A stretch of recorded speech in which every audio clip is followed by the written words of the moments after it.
Gym चालू होते हैं ना, ये लोग हमेशा करते हैं गलत तरीके से काम है। जैसे उन्होंने अपने एक दोस्त का वाक़या सुनाया, कहते हैं कि वो जेहलम में रहता था, तो मैं उनके साथ गाड़ी में सफ़र कर रहा था।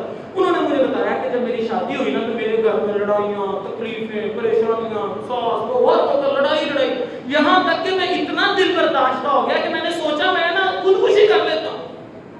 कहते मेरा एक दोस्त आया, उसने मुझे कहा ऐसा करो मेरे फलां पीर साहब के पास जाओ, तेरा मसला हल हो जाएगा। कहते मैं उधर चला गया, उधर गया, अब उधर गया, पीर साहब आके गए हुए थे किसी मरीज के घर। सारी बात है ये अपना भी ग्राई करनी होती, पैसा जैसा इकट्ठा करना होता, गए हुए थे।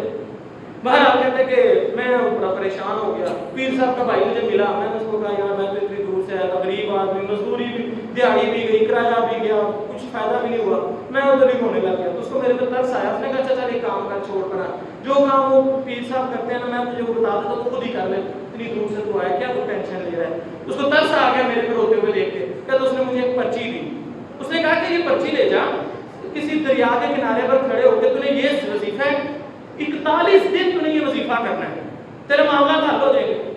कहते मैं गया, 41 दिन वजीफा किया, वजीफा करने के बाद उस पर्ची के ऊपर जूतियां मारता था।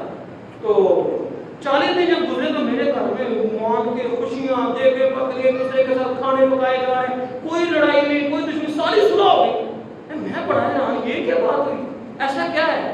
तो शेख साहब कहने लगे, मैंने उनसे पूछा कि उसमें था क्या, क्या पढ़ता था। कहते ये तो मुझे नहीं पता, वो पर्ची थी, मैंने कभी देखा नहीं, उसमें सांचे से बने हुए थे बाहर। तो कहने लगे क्या था, कहता मुझे वो भी नहीं याद कि मैं मंत्र क्या पढ़ता था, बस मुझे इतना पता है आखिरी उसके जो कलेमात थे वो मुझे याद है, वो मैं कहता होता था इब्लीस इब्लीस मेरी मदद फरमा, इब्लीस अगर तो मेरी मदद नहीं फरमाएगा तो तेरी बीवी को तलाक। अब सोचने की बात तो ये है कि ना इब्लीस की बीवी ना उसको तलाक, लेकिन बाहर इब्लीस से मदद मांगी जा रही है। तो मेरे भाइयों ये बात याद रखो, ये जितने